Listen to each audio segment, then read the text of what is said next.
Thanks for tuning in to Know Wine in No Time.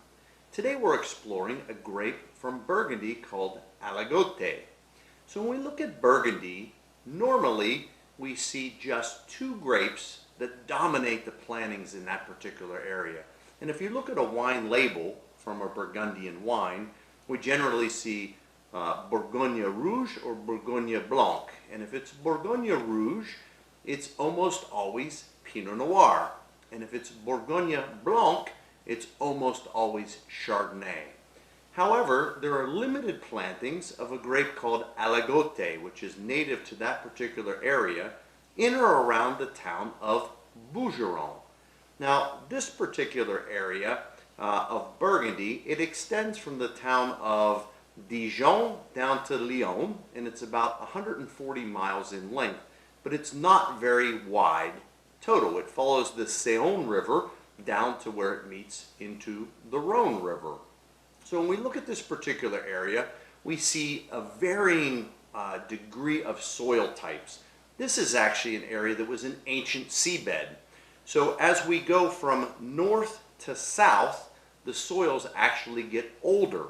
In the south, we're dominated by granite-rich soils, and in the north, we have calcareous marl. Now that's just a fancy word for limestone-rich clay soils.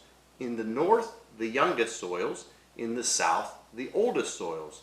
And also when we look at weather, Burgundy, because it is so long, it's significantly different. In the north, the weather's kind of miserable, a little bit cloudy, not very warm, but as we work our way south, more sun and more heat. Now let's go back and talk a little bit more about the Aligote grape. So this particular grape produces a wine that is handsomely structured. In other words, it has a higher glycerin content, so it adds structure to the wine. And if we look at a label and we see Bourgogne Aligote, by law, that wine has to be a minimum of 85% Aligote, and it also can be blended with up to 15% either Chardonnay, Saucé, or a combination of Chardonnay and Saucé, another native grape to that particular area. So if we look at a wine like this, what can we expect to get out of the glass? So this particular one I have is from Cave du Genole. And this particular one, if we notice in the glass, very light in color, certainly not golden, just barely on the other side of straw yellow. If we swirl to liberate some of the aromas, what leaps out of the glass is something a bit more mature.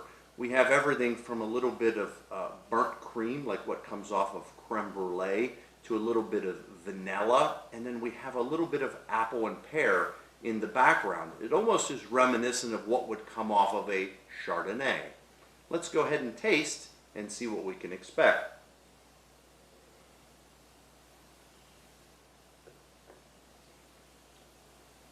Bourgogne Aligote is very similar to a Chardonnay.